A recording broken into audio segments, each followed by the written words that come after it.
IT job కోసం try చేస్తున్నారా? Coding tutor లో ట్రైనింగ్ తో పాటు స్టైఫండ్ అండ్ 100% జాబ్ గ్యారంటీ. నమస్కారం ఠాగూర్ గారు. నమస్తే అమ్మశ్రీ. సో కోల్కతా ఇన్సిడెంట్ గురించి మనం డే టు డే ఏ విధంగా ముందుకెళ్తుంది అన్న పాయింట్స్ విషయంలో మనమైతే రోజు మాట్లాడుకోవడం జరుగుతూ ఉంది సార్.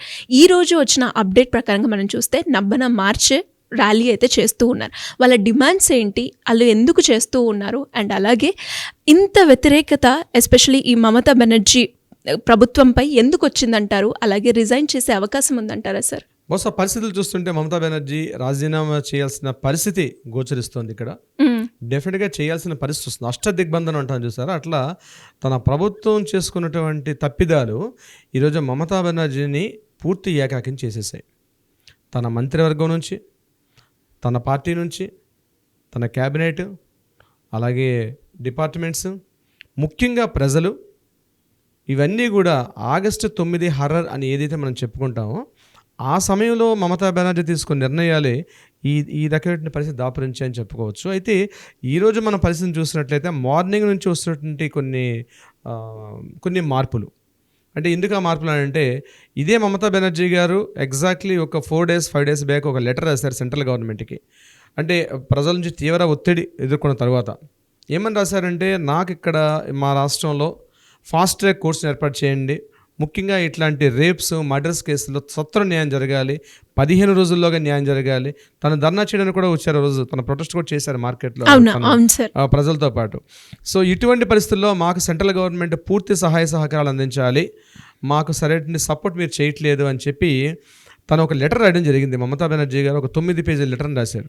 దీనికి సంబంధించి PMO office, child development officer అనేటువంటి అన్నపూర్ణాదేవి గారు రిప్లై ఇచ్చారు.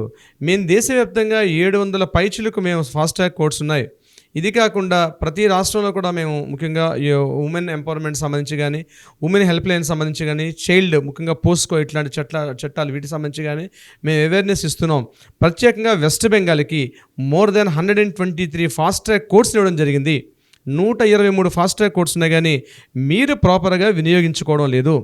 వాటిని మీరు కరెక్ట్గా మీరు ఉపయోగించుకున్నట్లయితే ఈ పరిస్థితి వచ్చేది కాదు అని చెప్తూ ఉమెన్ హెల్ప్ లైన్ నెంబర్స్ కానీ, చైల్డ్ ప్రొటెక్షన్ ఫోర్స్ కానీ ఇట్లాంటివన్నీ కూడా రాష్ట్రంలో పూర్తిగా వెస్ట్ బెంగాల్లో నిస్తేజం అయిపోయాయి. అంటే సెంట్రల్ గవర్నమెంట్ని మీరు తప్పుడబడుతూ మీరు లెటర్ రాశారు, కానీ మొత్తం ఆవిడ మొన్న జూన్ నెల అంటే 36/2024 వరకు ఎన్ని కేసులు జరిగాయి, మొత్తం దేశవ్యాప్తంగా 2,50,000 కేసులు జరిగినట్టుగా ఆవిడ చూపించారు.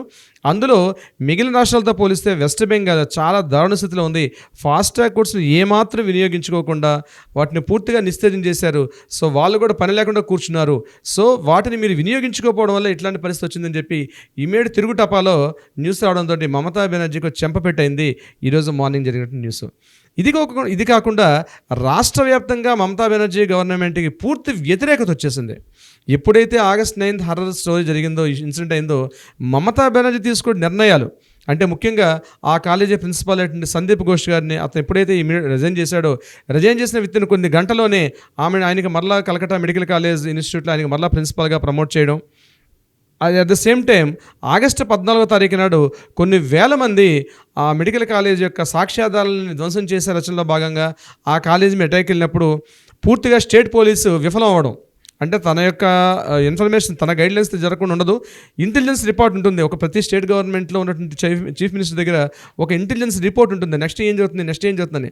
ఆ ఇంటెలిజెన్స్ రిపోర్ట్ తెలిసినప్పుడు కూడా కావాలని ఎక్కడ తన ప్రాణాలకు ఇబ్బంది వస్తుందో, ఎక్కడ తన పదవికి ఇబ్బంది వస్తుందో అనే ఉద్దేశంతో చూసి చూడనట్లుగా వ్యవహరించడం. రౌడీ మూకలు ఒకేసారి అటాక్ చేసి ఆర్జికర్ మెడికల్ కాలేజీ ధ్వంసం చేశారు. దాన్ని సుమారుగా 2 గంటల పాటు విధ్వంసం సృష్టించారు. అక్కడ ఉన్నటువంటి హాస్పిటల్లో రోగులు సైతేనేమి, నర్సులు అయితేనేమి, మేలు ఫీమేల్ స్టాఫ్. ఎందుకంటే హాస్పిటల్ అంటే అన్ని రకాల వ్యవస్థలు ఉంటాయి. ఇక్కడ హార్ట్ పేషెంట్లు వచ్చేవాళ్ళు ఉంటారు, కిడ్నీ పేషెంట్లు వచ్చేవాళ్ళు ఉంటారు, డయాలసిస్ మీద ఉన్న వాళ్ళు ఉంటారు, చాలామంది ఉంటారు. అట్లాంటిది కనీస పరిజ్ఞానం లేకుండా, కామన్ సెన్స్ లేకుండా పోలీస్ వ్యవస్థ తన చెప్పు చేతుల్లో పెట్టుకొని ఎంటైర్ గవర్నమెంట్ మొత్తం కూడా Calcutta RG Kar medical college attack చేయడం అన్నది ఒక దుస్సంఘటనగా భావించవచ్చు. ఇట్లాంటి అనేక తప్పులు తను చేసినటువంటి విషయాల్లో ముఖ్యంగా దీనికి ఉద్దేశించి ఏం చేశారంటే టోటల్ ఛత్ర సమాజ్ అని చెప్పేసి, అంటే పశ్చిమ బెంగాల్ ఛత్ర సమాజ్ అని చెప్పి ఒక అసోసియేషన్ ఫామ్ అయ్యారు. ఇందులో ముఖ్యంగా స్టూడెంట్స్, మెడికల్ కాలేజ్ స్టూడెంట్స్, అదేవిధంగా హాస్పిటల్స్, హెల్త్ వర్కర్స్, మెడిసిన్ సంబంధించిన ఫార్మసిస్టులు, అన్ని రంగాలకు సంబంధించిన కొన్ని వేల మంది ఎప్పుడైతే ఆగస్టు 9 హర్రర్ జరిగిందో ఒక గ్రూప్ ఫామ్ చేసుకున్నారు. అది పశ్చిమ బెంగాల్ ఛాత్ర సమాజ్ అని ఒకటి ర్యాలీ, ఒక అసోసియేషన్ ఫామ్ అయ్యారు. ఈ సంఘటన తర్వాత 14 రోజుల పాటు తమ ఇల్లుని, తమ ఆఫీసుల్ని వీటిని విడిచిపెట్టుకొని రోడ్ల మీదకి వచ్చి ధర్నాలు, రాస్తారోకోలు, స్ట్రైకులు చేస్తుంటే కనీసం ఇప్పటికి కూడా ఒక స్టేట్ గవర్నమెంట్ నుంచి ఒక సరైనటువంటి ఒక కన్ఫర్మేషన్ రాకుండా తను కేవలం వెయిట్ అండ్ సీ, కేవలం పదవిని అడ్డుపెట్టుకొని మమతా బెనర్జీ అదే గవర్నమెంట్ని ఒక పట్టు కూర్చోవడం అన్నది ప్రజల్లో ఒక తీవ్రమైనటువంటి ఒక విద్వేషపూరిత, అంటే ఇంకా మేము తట్టుకోలేము చేస్తున్న అరాచకాలు అని ఒక్కసారి బయటకు వచ్చి ఈరోజు ఈ ర్యాలీకి కారణమైంది. ఇది కాకుండా ప్రతి దసరా నవరాత్రుల్లో వెస్ట్ బెంగాల్ గవర్నమెంట్ అద్భుతంగా చేస్తారు. నవరాత్రులు అంటేనే వెస్ట్ బెంగాల్ చాలా ప్రసిద్ధి. దీనికి నవరాత్రి కమిటీలన్నీ అనేక పెద్ద కమిటీ, ఇప్పుడు మనకి ఎట్లయితే హైదరాబాద్లో గణేష్ ఉత్సవ కమిటీ ఎలా చేస్తారో వినాయక చవితి ఉత్సవాలను, అదేవిధంగా వెస్ట్ బెంగాల్లో దేవీ నవరాత్రులు చేస్తారు. అంటే అమ్మవారి యొక్క నవరాత్రులు దేదీప్యమానంగా కొన్ని కోట్ల రూపాయలు ఖర్చు చేస్తారు దానికి. అయితే స్టేట్ గవర్నమెంట్ నుంచి ప్రతి కమిటీకి, అంటే ప్రతి అసోసియేషన్కి 85,000 రూపాయలు ప్రతి ఇయర్ ఇస్తారు వాళ్ళకి, ఆ కమిటీకి, దాని దుర్గా పూజకు సంబంధించి. ఈరోజు ఎంటైర్ కలకత్తా సిటీ మొత్తం కూడా ఈ సంవత్సరం మేము, ఎందుకంటే ఒక దుర్గాదేవి పూజ చేసుకునేటప్పుడు ఒక అమ్మాయికి మా రాష్ట్రంలో మేము సరైన న్యాయం అందించలేకపోతున్నాం, ఆ అమ్మాయికి జరిగిన అన్యాయం మేము తట్టుకోలేకపోతున్నాం, కాబట్టి రాష్ట్ర ప్రభుత్వం ఇచ్చినటువంటి ఆ 85,000 రూపాయలు మాకు అవసరం లేదు అని చెప్పి ఒక్కసారి తిరస్కరించారు. అంటే ఆ ప్రజల్లో ఉన్నటువంటి ఆ మోరల్ వాల్యూస్, ఆ ఎథికల్ వాల్యూస్, ప్రభుత్వం మీద ఎంత ఒత్తిడి ఉందండి ఒకటి మన సంఘటనలు చూపిస్తున్నారు. అదేవిధంగా మనకి భారతరత్న అవార్డు ఎట్లా ఇస్తారో బెంగాల్ గవర్నమెంట్ బంగారత్నాన్ని ఒక అవార్డు ఇస్తారు ప్రతి ఇయర్ కూడా. అంటే ముఖ్యంగా ఆ సమాజ సేవ చేసినటువంటి వ్యక్తులకి 2016లో ఒక పరిమల్ దేవ్ అన్నటువంటి ఒక పర్సన్కి ఈ బంగారత్న అవార్డు ఇచ్చారు. అంటే అద్భుతం అండి. ముఖ్యంగా గాంధీజానికి, గాంధీవాదం సంబంధించి సోషల్ సర్వీస్ చేసే వాళ్ళకి బంగారత్న అవార్డు ఇస్తారు. అంటే బెంగాల్ రత్న అవార్డు అనమాట. ఈ రత్న అవార్డు తీసుకుని ఈ పరిమల్ డే నేను ఏం చేశారంటే ఒక్కసారి డైరెక్ట్గా ఆ సెక్రటేరియట్ పేరే నిబన్నా హౌస్.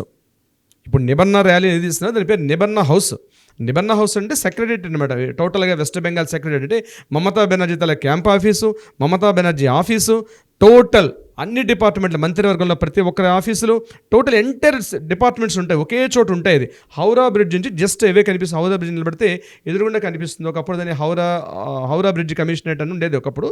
దాని తర్వాత పేరు మార్చి నిబన్నా హౌస్గా మార్చారు. ఆ నిబన్నా హౌస్ అంటే total entire west Bengal secretariat సంబంధించి. ఇప్పుడు చూడండి, ఈ మధ్యన మన స్టేట్లో తెలంగాణలో ప్రతి జిల్లాకు కలెక్టర్ ఆఫీస్ ఇచ్చారు.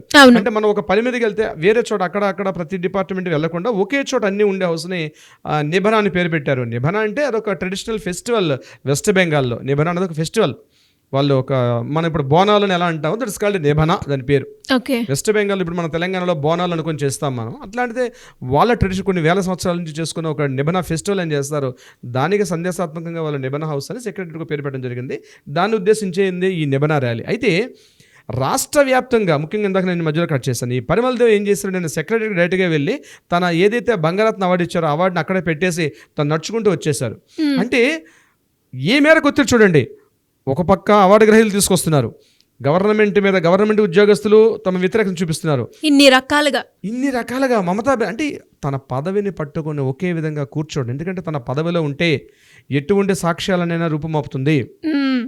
పదవిని అడ్డం పెట్టుకొని మిస్గైడ్ చేసే అధికారం ఉంటుంది. కాబట్టి తక్షణం ఆవిడ పదవి నుంచి వైదొలగాలి. నెంబర్ 2, ఏదైతే వాళ్ళకి 3 డిమాండ్స్ ఈరోజు ఏదైతే ర్యాలీ చేస్తుందో, నిబన్నా ర్యాలీ చేస్తున్నారో వాళ్ళకి ప్రధాన డిమాండ్స్ 3. ఒకటేంటి, ముందు ఎవరైతే అభయ ఉందో ఈ అభయకి సత్వరంగా న్యాయం జరగాలి. న్యాయం జరగాలి. నెంబర్ 2, ఎవడైతే కల్పిట్ ఉన్నాడో వాడికి ఇమీడియట్గా శిక్షించాలి. 3వది, మమతా బెనర్జీ రాజీనామా చేయాలి. ఈ 3 డిమాండ్స్ మీదే వాళ్ళు ఈరోజు నిబన్నా ర్యాలీ చేస్తున్నారు. అంటే వాళ్ళు చేస్తున్నటువంటి ర్యాలీలో కూడా ఒక అంతరార్థం ఉంది. అంటే ప్రభుత్వ యంత్రాంగం, ప్రభుత్వ వ్యవస్థలు నిర్వీర్యం అయిపోతే జరిగేదే ప్రజల్లో పిలుపుకినటువంటి ఒక నిరసన ఇట్లా బయట చూపిస్తారు. ఈరోజు వెస్ట్ బెంగాల్ ఈ ర్యాలీకి సంబంధించింది కూడా అదే సంబంధించింది.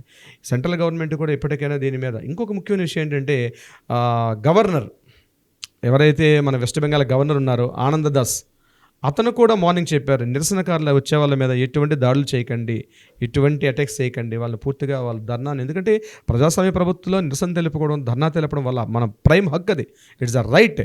ఆర్టికల్ 21 ప్రకారం మనకు రైట్ ఉంది. మనం ఆర్టికల్ 19 ఆర్టికల్ 19, 20, 21 ఈ యాక్ట్స్ అన్ని కూడా అవే. మనకు హక్కు ఉంది, మన నిరసన తెలుపుతాం. మనకి ఇష్టం లేకపోతే, ప్రభుత్వ చర్యలు ఇష్టం లేకపోతే నిరసన తెలిపే హక్కు మనకు ఉంది. ఇదే సమయంలో ఈరోజు సందీప్ ఘోష్ గారి మీద మరొక ఎఫ్ఐఆర్ నమోదైంది. ఆల్రెడీ ఎగ్జిస్టింగ్ 2 ఎఫ్ఐఆర్స్ ఉన్నాయి, 3వ ఎఫ్ఐఆర్ కూడా నమోదైంది. అదేంటంటే ఇంతవరకు ఆగస్ట్ 9 హర్రర్ మీద సంబంధించిన ఒక ఎఫ్ఐఆర్ ఉంది, ఫైనాన్షియల్ ఇర్రెగ్యులారిటీస్ మీద ఉంది. ఈ రోజు ఈడీ చేశారు, ఎన్ఫోర్స్మెంట్ డిపార్ట్మెంట్ కూడా ఈ రోజు ఒక ఎఫ్ఐఆర్ కేసు పెట్టారు. అంటే ఆయన మీద ఉన్న అక్రమాస్తుల కేసుల మీద కూడా ఎన్ఫోర్స్మెంట్ అథారిటీ పెట్టారు. సో ఈ 3 కేసులు ఇప్పటివరకు ఆయన మీద ఉన్నాయి. ఎందుకు ఈ విషయాన్ని, నేను సందీప్ ఘోష్ విషయాన్ని ఎందుకు తీసుకొచ్చానంటే, సందీప్ ఘోష్ అనే వ్యక్తి మమతా బెనర్జీకి పావుగా ఉన్నారు అక్కడ.